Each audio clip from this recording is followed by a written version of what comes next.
النهاردة هنعمل 4 تتبيلات للبانيه. حضرتهم عشان خاطر رمضان وعشان خاطر تسهل وقفة المطبخ عليا في أي وقت كان. لو أول مرة تشوفوني أنا فاطمة الزهراء، ما تنسوش تشتركوا في القناة ولايك وشير للفيديو. عايزاكم بقى تجربوا ال4 تتبيلات دي وتقولولي رأيكم ايه في الكومنتس. كل تتبيلة مختلفة عن التانية، فيها تتبيلات مشوية وفيها تتبيلات مقلية. هنعمل تتبيلة التندوري. لو أول مرة تشوفوني أنا فاطمة الزهراء، ما تنسوش تشتركوا في القناة ولايك وشير للفيديو. يلا بينا نبتدي. هجيب وراك فراخ. طبعا لو حابين تستعملوا صدور براحتكم زي ما انتوا حابين. طبعا هكون غسلها كويس جدا وانا خليت الراجل يخليها لي. وهجيب بقى البولة بتاعتي واحط بقى التوابل بتاعه التندوري: ملح، كمون، كزبرة، كركم، شطة، جنزبيل. التوابل اللي بقولكوا عليها دي هتوديها في حتة تانية. عايزاكم بس تجربوها وتكتبولي في الكومنتس ايه رأيكم. وبعدين حطيت عصير ليمونة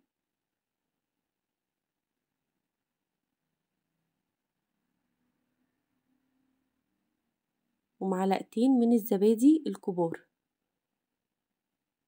الزبادي مهمة جدا جدا جدا لان هي هتطري الوراك وهتستوي بسرعة معاكم.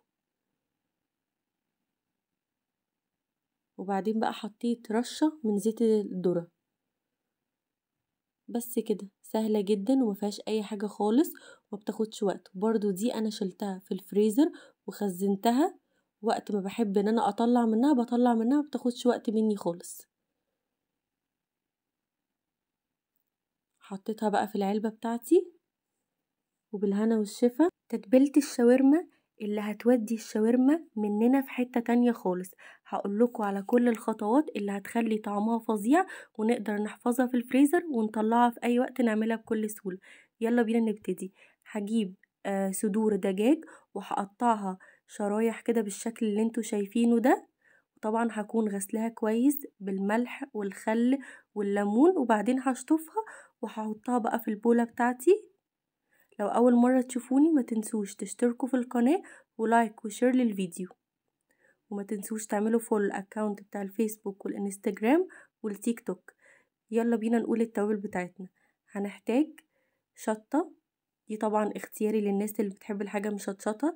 توم باودر، بصل باودر، قرفة، فلفل أسمر، زعتر، كاري، كركم، بابريكا، جنزبيل. وهكتب لكم التوابل بالظبط في صندوق الوصف. نزلت بقى التوابل بتاعتي على الفراخ. عايزاكوا بقى تعملوها بنفس التوابل دي بالظبط، هتطلع معاكوا الشاورما تحفة. وهجيب ليمونية وهعصرها. وبعدين هحط رشة كده من دبس الرمان. هكتب لكم حطيت قد ايه بالظبط. وزيت زيتون. طلعت تحفة تحفة تحفة. ومعلقتين كبار من الزبادي. عايزه اقول لكم انا بعمل الشاورما دي وبحطها في الفريزر في علب. العلب دي بقدر ان انا اطلعها في اي وقت وبتسهل عليا وقفه المطبخ كتير جدا. ومعلقه صغيره من الخل وفصين توم مفرومين ناعم ومعلقتين صغيرين من الصلصه.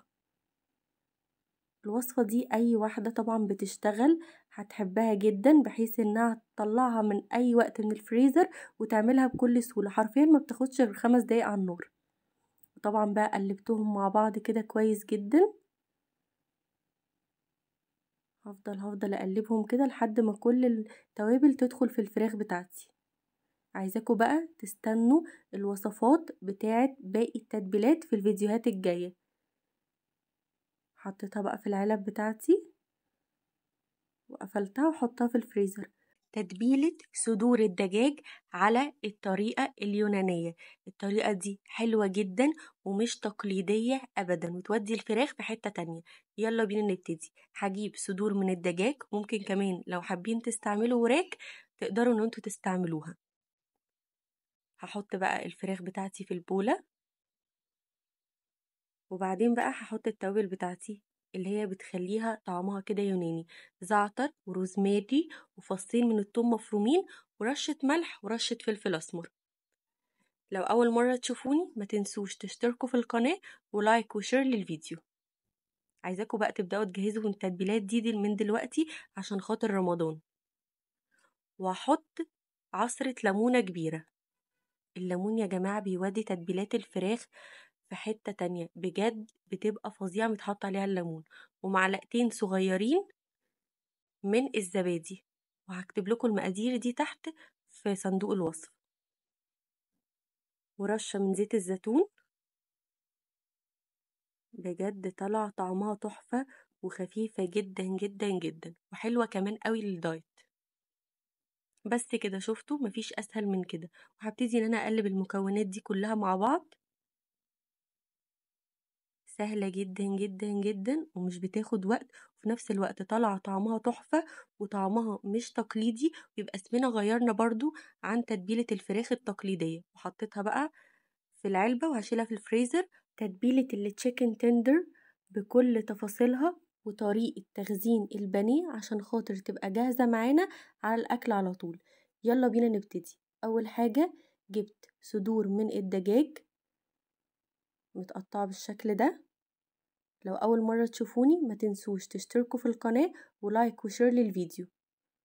حطيتها بقى، جبت بولة كده وحطيتها فيها، وهبتدي بقى ان انا احط التوابل بتاعتي اللي هتطلعها زي بتاعت المطاعم بالظبط: ملح، فلفل اسمر، بابريكا، بصل باودر، توم باودر، شطة. وهنزل بقى التوابل بتاعتي على الفراخ. والسر بقى هنا في المستردة، هي اللي هتودي التشيكن تندر في حتة تانية. حط بقى رشة من المستردة كده، او لو عندكم المستردة اللي هي البودر اللي هما بيقولوا عليها الخردل، لو جبتوها من عند العطار برضو حطوها، هتبقى حلوة جدا. دي او دي يعني، يا اما دي يا اما الخردل. بس كده، هي التتبيلة بتاعتنا بقت جاهزة ودعكتها كويس جدا. سهلة جدا ومفيش اسهل من كده. وبعدين جبت كوبايتين من الدقيق. اول خطوة هحط الفراخ بتاعتي في الدقيق، وهبدرها كويس كده بالدقيق. وانا بحط الفراخ بتاعتي في الدقيق بضغط عليها كويس عشان خاطر طبقة الدقيق تلزق في الفراخ. وبعدين جبت بيضتين وضربتهم وحطيت عليهم رشة ملح ورشة فلفل اسمر. قمت حطيت بقى الفراخ في البيض، وبعد كده حطيت الفراخ بتاعتي في البقسماط، وكنت حاطه على البقسماط ده كيس من الفيجيتار. وانا زي ما قلت لكم برضو بحطها في البقسماط، بضغط عليها بايدي كويس جدا عشان خاطر البقسماط يثبت فيها. بس كده، مفيش اسهل من كده. وبعدين جبت طبق ورصيتها فيه وهحطها في الفريزر، وهتبقى جاهزة على القلي على طول. طريقتها سهلة جدا وبجد طلع طعمها خطير، تحفة تحفة تحفة.